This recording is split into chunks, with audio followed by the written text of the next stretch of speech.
Welcome back to The Point. We are doing a special one on Prime Minister Modi's visit to America, and we turn now, in fact, to the dinner he's going to be having in a couple of hours' time with the Obamas at the White House, and then the meetings that he has at the delegation level with the American administration tomorrow. Now, Professor Raja Mohan, the first item is, in fact, a private dinner at the White House. It starts in about another 8-9 hours' time, and it's going to be just 5 people from either side. Clearly, this is an opportunity for the two heads of government to get to know each other and to establish some sort of rapport. How important is it that they succeed? Does a personal relationship, does the personal chemistry really matter? Absolutely, and I think what's happened was, look, we started on such a high note in 2005, and then we saw slowly but certainly the Indian side, certainly under the UPA government, unable to deliver its side of the bargain. Then I think Mr. Obama did not have the same kind of commitment to the relationship as Bush had. So I think we've gone through a bad phase. So now I think the two leaders have a chance to say, look, what is it that we have in common? What is it that we can do together? So I think getting the big picture right between the two sides, I think that will set the stage. I see essentially 2 big issues that will come out of this. One on defense, one on counterterrorism, are areas where I think we'll make significant progress. I'll come to what are the big issues that could come out of this in a moment's time. Let's first concentrate a little bit on how much the relationship faltered, Pramit Pal Chaudhary. In a recent paper, Ashley Tellis describes the India-US relationship as a faltering partnership. He says, as things stand, the US-Indian strategic partnership is in a rut. Yeah.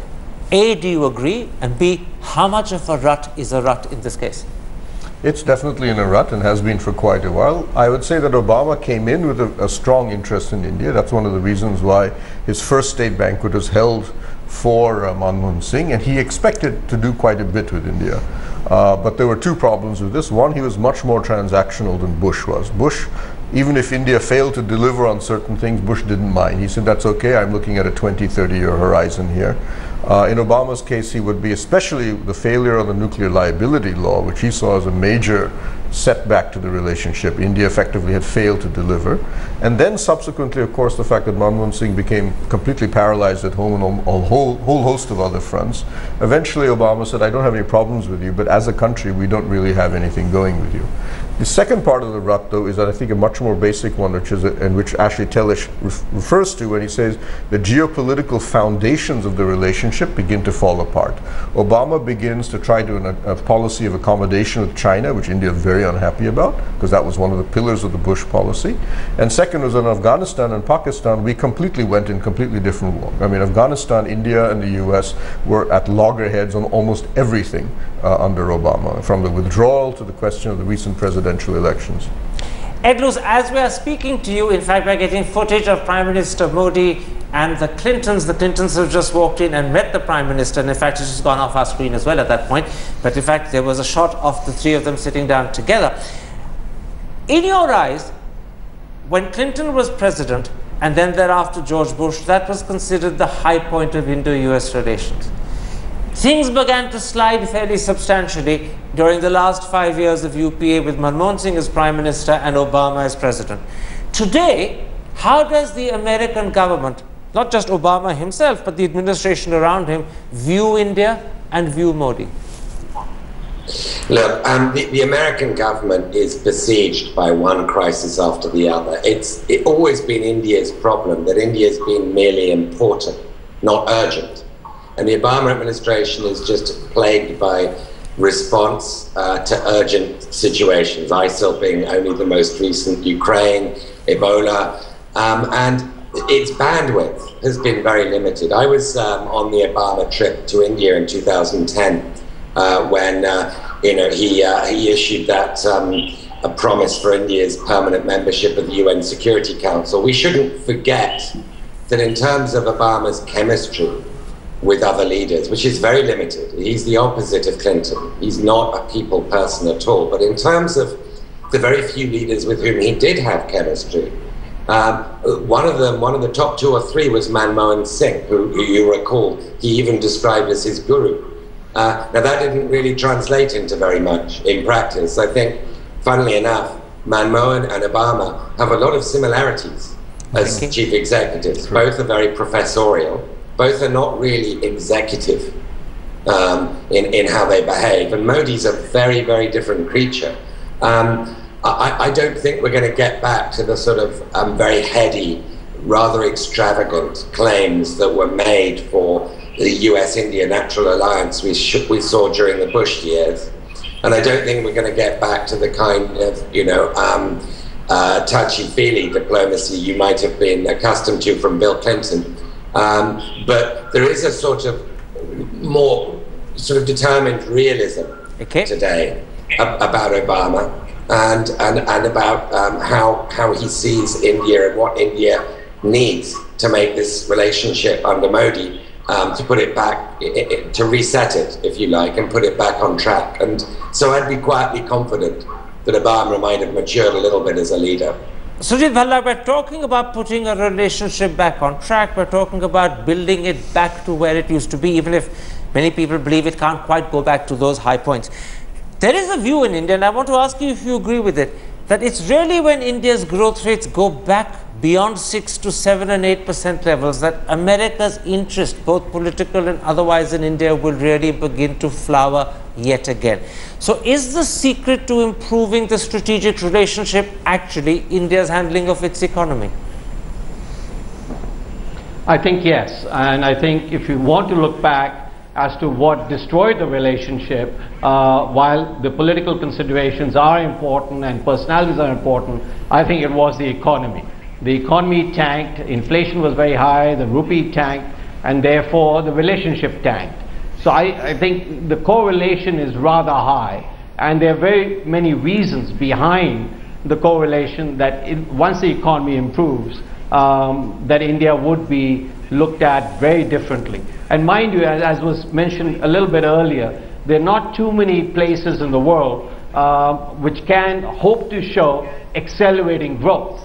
Now, we will show accelerating growth, I hope, because we come from low depths. But even then, you know, the absolute magnitude, if we are able to grow at 6 or 7%, will be the fastest growing economy in the world. And I think it's not unlikely that we get there. However, as we had discussed earlier, there are these reforms, there are these expectations that Modi will be radically different than his predecessors. And that's where we need to see whether hope meets reality. I think it will, but nevertheless, that's Can I ask you another quick question?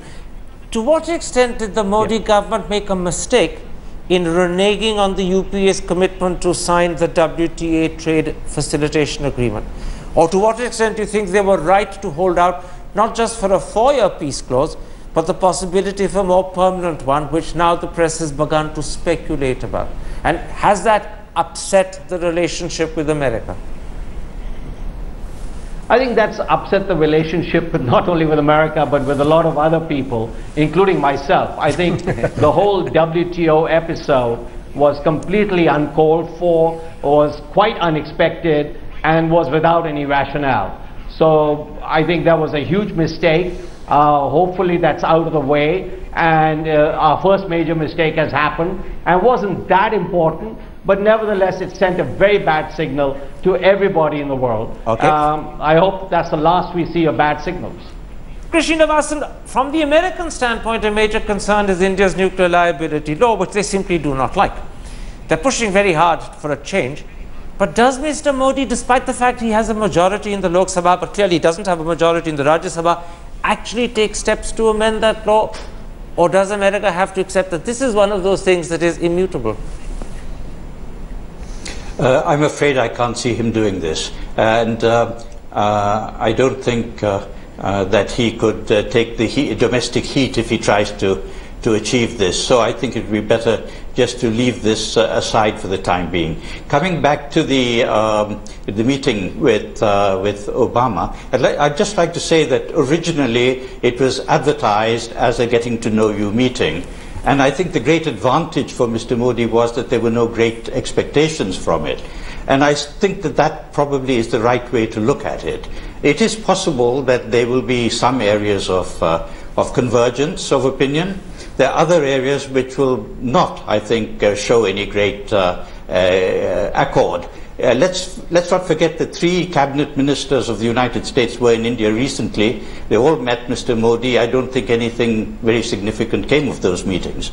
So I think that if we take this as a limited objective of getting to know you and assuming that they do get along very well, I think that's still very helpful, because I think that good relations with the United States, even if it is on a slightly less than fully substantial level, I think does help India as a global status, and it helps India with other countries. Now, you said, Professor Rajamohan, that you thought one area where in fact you would see deliverable outcomes was defense.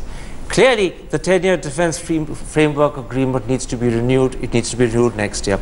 And secondly, the Hindustan Times claims, that's Pramit's paper, that 34 state-of-the-art weapon systems are available. The Pentagon is eager to sell them. India is eager to buy.